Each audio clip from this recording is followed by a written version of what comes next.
Welcome to the Explainer. Today, we're going to play doctor a little bit and diagnose a surprisingly common corporate ailment. We're looking at exactly why optimization initiatives frequently, well, just totally collapse. You know the story, right? Businesses are constantly on the hunt for ways to become more efficient, more productive, and just more competitive overall. But so often, these grand, sweeping plans, they just fizzle out. They leave employees totally burnt out and management pulling their hair out in frustration. So we're going to dig right into the root causes of these failures, unpack some major fundamental misunderstandings about expectations, and finally, look at how modern tools are stepping in to actually rescue the whole concept of continuous improvement. Okay, let's dive into this. To really understand why things go wrong, we first have to understand the philosophical stakes here, and they are perfectly captured by Masaaki Imai, the legendary Japanese organizational theorist. Imai is widely known as the absolute father of continuous improvement, and he recognized something really profound. If no problem is recognized, well, there's no recognition of the need for improvement. Complacency is the enemy. It is literally the silent killer of productivity. But as we're going to see in a minute, fighting that complacency with the exact wrong strategy, that can actually be just as destructive. Just to give you a quick roadmap for this explainer, we'll be covering 1. The promise of Kaizen, 2. Why Kaizen initiatives fail, 3. Kaizen versus Kaikaku, 4. The PDCA rescue cycle, and 5. Automating Kaizen with AI. Section 1. The promise of Kaizen, the origin of continuous improvement. So Kaizen, it's a Japanese term that literally translates to change for the better. But in a business context, it means something super specific. It's a philosophy that is centered entirely around small, incremental, common sense improvements. We are definitely not talking about overturning the whole factory in a single day here. No, we're talking about daily, totally manageable changes that refine your critical business processes over time without blowing up the ongoing work. And this approach didn't just magically appear out of thin air. Masaaki Imai actually formalized this whole philosophy when he founded the Kaizen Institute back in 1985. Based on his really close observations of the famous Toyota production system, he helped bring these exact principles to global business leaders. And the goal? It was beautiful in its absolute simplicity.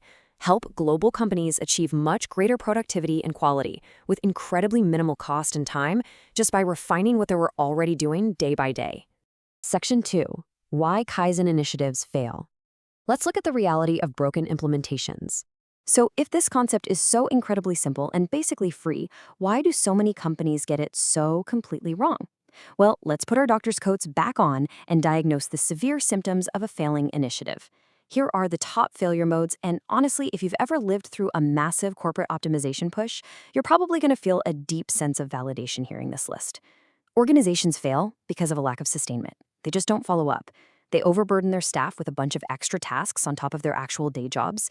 They completely ignore the frontline workers who, actually know how the process works.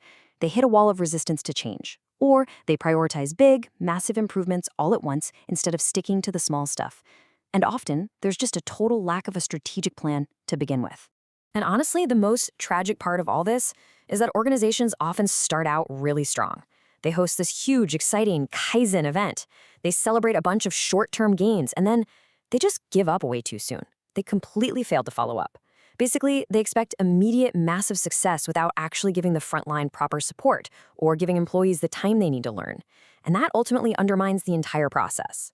The staff just gets incredibly burnt out from all the chaos, and the company completely reverts right back to its old bad habits. Moving on to Section 3, Kaizen versus Kaikaku. Let's talk about the core misunderstanding of expectations. Now, what's really interesting about this slide is how clearly it shows the fundamental disconnect causing these failures. Management often says they want Kaizen, but what they're really demanding are the results of Kaikaku. Kaizen is slow, right? It's incremental, it's driven by the team on the floor, and it rarely improves major production metrics above, say, a 20% threshold. Kaikaku, on the other hand, literally means radical change. It is initiated from the top down by management, it overhauls entire systems, introduces brand new technology, and often results in these massive 30 to 50% improvements. So companies fail because they're incorrectly applying slow Kaizen methods while aggressively demanding radical Kaikaku results. It's a total mismatch. And, you can kind of understand why management panics and pushes so hard for these unrealistic leaps from tiny process tweaks. Just look at this quote. It hits the nail on the head. If competitors take a big leap, an organization focusing exclusively on small improvements is going to be left behind. still making candles in a light bulb market. Management is terrified of falling behind, so they try to forcefully squeeze radical innovation out of a system that was only ever designed for steady, doily maintenance. Section 4. The PDCA Rescue Cycle. How we go about structuring sustainable solutions. So how in the world do we actually fix a broken Kaizen initiative? Well, we prescribe a cure that's based on a highly structured scientific framework. Enter the PDCA cycle. Plan, do, check, act. It's an iterative, four-stage approach basically built on the scientific method. First up, you plan. You identify the exact problem and collect hard data.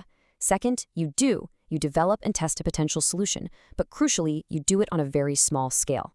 Third, you check. You confirm the actual results by comparing the before and after data.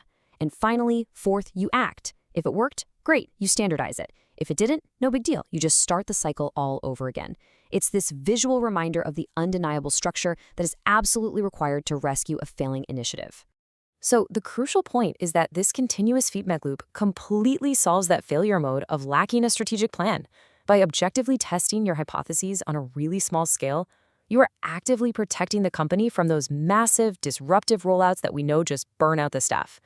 It brilliantly transforms subjective, top-down management demands into objective, safe, data-driven experiments. Finally, Section 5, Automating Kaizen with AI, we'll be looking at Bloomberg's fascinating Pomona case study. We are now going to completely shift gears from historical methodology to modern implementation.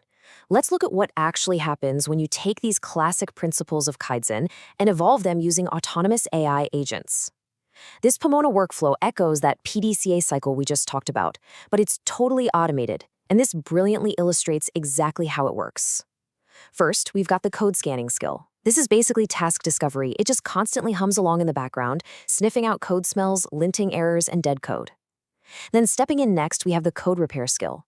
It selects the tiny task from the backlog, makes a fix, and generates a pull request for a human engineer to quickly review. Pomona is continuously discovering and fixing this low-hanging fruit without ever overburdening the human staff by making them hunt for the issues themselves. But wait, remember our failure modes? If an AI just dumps hundreds of tiny, useless fixes onto an engineer's desk, they are going to experience massive review burnout. The whole thing would collapse. Well, Pomona actually avoids this by using a really smart priority matrix.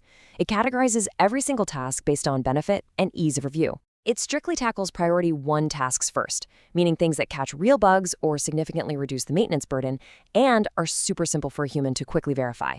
Prioritizing tasks this effectively completely prevents the AI from generating that gratuitous churn that would just ruin the whole initiative.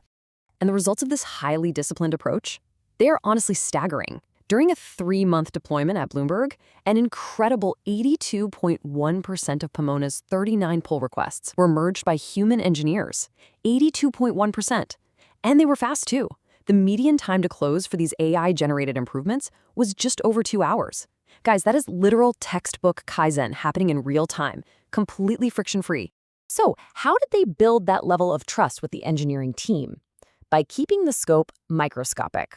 Pomona actively aims to keep its diff sizes incredibly tiny. We're talking around 10 lines of code. It focuses purely on those neglected, basic quality tasks. When 12 senior engineers were surveyed about Pomona, 10 out of the 12 specifically praised those small diff sizes and the hyper-focus on code quality. By keeping AI-generated tasks extremely small, the engineers actually trust the system. The AI doesn't break things, and the team totally avoids that dreaded Kaizen burnout. It is such a fascinating evolution of a decades-old philosophy, and that leaves us with a really deeply provocative thought to end on today. Think about this. If AI agents like Pomona can autonomously take over the daily incremental grind of continuous improvement, tirelessly fixing our smallest flaws in the background, does that mean humans are finally freed up? Is the future of human work no longer Kaizen, but entirely focused on Kaikaku? Those radical, huge leap innovations that machines just can't even imagine yet? It is definitely something to chew on as you optimize your own workflows. Thanks so much for joining me on this explainer, and keep learning out there.